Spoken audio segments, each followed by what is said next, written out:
Hello JS friends, very warm welcome for this particular video. In this video we are going to talk about a very specific issue. Will difficulty increase in the April attempt at JEE Mains? तो ये सवाल कहीं ना कहीं आपके back of the mind जरूर है. So let's address the elephant in the room.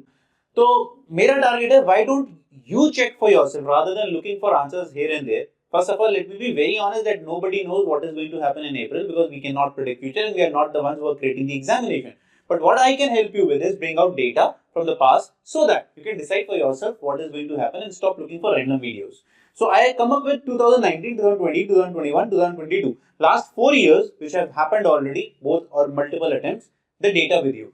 How easy, moderate and tough was the overall paper. There is this data for overall paper.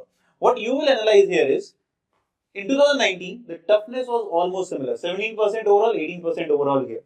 16%, 17%.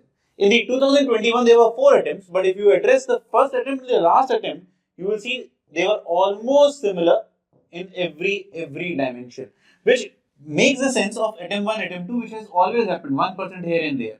Now also note, when we say difficulty, do not just see कि यार एक question difficult था तो sir आप तो आसान बोल रहे हो. There were multiple shifts. That is where you have to compare the difficult shift of one year with the difficult shift of the other session or the other year, which makes it challenging at your end, but we have done it for you, right? In 2022, what happened was, again, it was a marginal increase in difficulty from 18% overall to 21% overall, and generally what we have seen the split is that moderate से हटके इधर और इधर weightage बढ़ता है. That is what has been the trend. Now coming to, अच्छा एक और important stat note कर लो, सबसे ज़्यादा difficult क्या गया था? 21% in the attempt 2 of 2022. Let me show you the stats of 2023. 23 is already at its peak, where the toughness part was 24%. That is the maximum, if you can see, जो मैंने पिछला track record दिखाया. Easy था 36% and moderate था 40%, which makes it more tilted towards this pie rather than this pie. So we are not expecting the difficulty to be too much on a higher side. So अगर मैं chart की बात करूं, मुझे लगता है paper कहीं ना कहीं ऑलमोस्ट ऐसा ही आना चाहिए.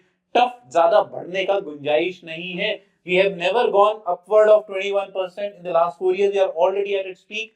So this makes sense to say that we will maximum overall difficulty index 25% होगा. ये 40% और ये 35%. That's what how we see the graph. Subject wise भी अगर आप बात करते हो, फिजिक्स की अगर अपन लोग बात करते हैं, फिजिक्स में वेरिएशन बहुत आया है. पहले पेपर अच्छा था, डिफिकल्ट भी बनता था. अब अगर हम डिफिकल्टी की बात करते हैं, जो 20% है बच्चों, ये 2023 के हिसाब से है. आप इस 20% को इस वाले 20% से डिस्कस नहीं कर सकते. क्यों? क्योंकि हमने जो ये 20% का वेटेज लिया, ये जो क्वेश्चन है उनमें से डिफिकल्ट कितने थे comparative to that particular paper compare करा है. सब्जेक्ट वाइज अपन लोग बात करते हैं, but still I would say अगर आप देखेंगे last year attempt 1 was very easy in 2022. उसके बाद थोड़ा सा अच्छा खासा जंप आया था. तो हम ईयर वाइज डिफिकल्टी कर लें तो फिजिक्स कहीं ना कहीं 20% पे मैक्सिमाइज करता है. तो हम एक्सपेक्ट कर रहे हैं, हो सकता है 2023 में 20% था, उसी की तरीके से 22% तक फिजिक्स जा सकता है, उससे ज्यादा नहीं. केमिस्ट्री की अगर अपन लोग बात करते हैं, केमिस्ट्री में there was a huge jump from difficulty from 8% to 14%. And this year, if we talk about 2023, paper already top of the notch चल रहा है. 20% is the difficult side, which generally on the tougher side. So maximum अगर आप देखोगे 2021 में paper was 23% tough, जो अगर हम एक्सपेक्ट करें 23% हो सकता है क्वेश्चन पॉइंट ऑफ व्यू से डिफिकल्ट हो, but since there was a lot of dependence on NCERT, new type of questions, different multi statement correct, incorrect type, तो यहाँ पर वो ऑलरेडी 20% ऑलमोस्ट 23% जैसा लगता है. ये क्वेश्चन स्टेटमेंट आसान है, जब आप पेपर में उसको अटेम्प्ट करते हैं that becomes difficult. So we expect again, it's already on the tough side, we cannot help more improving it more, but we can expect कि moderate 45% हो जाए, 39 से 35% चला जाए, because they are generally asking better chemistry as compared to physics.